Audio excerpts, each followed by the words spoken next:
نعم. أنا أفهمها بكل بساطة. احنا في ديننا، في إسلامنا، بيت جدي معروف على المقولة المتداولة: لا يؤم الناس من كانوا له كريم. معناها يجوز الناس يصلوا وإمام ما يعتبروهش مرجع ومؤهل، فما بالك أن يتحكم في شأنه بحياته العامة. فالإخوة في الصحراء الغربية حقهم الطبيعي والمقدس أنهم يقرروا مصيرهم بأنفسهم، ومقرراتهم المتحدة لا تخرج عن هذا المبدأ السليم والمنطقي والذي لا يختلف فيه. إذا مسألة الاستفتاء تقرير مصير الشعب الصحراوي هي مسألة لا يختلف فيها اثنان ولا ينكرها إلا جاحد أو ضروري. في تقديرنا أتاحت الثورة التونسية المجيدة بالنسبة للشعب التونسي أن يساهم، رغم أنه ساهم فيما قبل. نتذكر من السنوات السبعينات كانت الحركة الطلابية في تونس قامت في المظاهرات مساندة لقضية الصحراء الغربية. ما هيش غريبة علينا بالنسبة لنا كطلبة كمناضلين في اتحاد العام في الشغل، في اتحاد العام طلبة تونس، كنا من المساندين لقضية الصحراء الغربية. صحيح التحكيم الإعلامي الرسمي ساهم في جهل وطمس عدالة هذه القضية لداعي عموم الناس. أما بالنسبة للمثقفين والطلبة وقطاع هام من الشغيدة في تونس فهم على دراية بعدالة هذه القضية.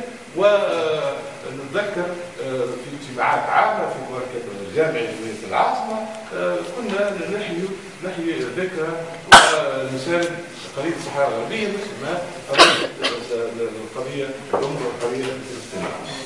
إذا هذه ثورة مجيدة فتحت لنا الباب لتوسيع الإعلام ونشر حقائق حول معاناة الشعب الصحراوي العظيم والذي ناضل منذ السبعينات حتى قبل السبعينات من أجل حقوقه المشروعة والعادة. إذا لذلك تنادى المناضلين في تونس من مختلف مشاربهم الحزبية والسياسية بقطع النظر عن كل هذا إلى مساندة هذا الشعب العظيم وهذه الجمعية الفتية، الجمعية الفتية لمقاومة التهميش، والتي وعدت ضمنها لجنة خاصة لمناصرة الشعب الصحراوي.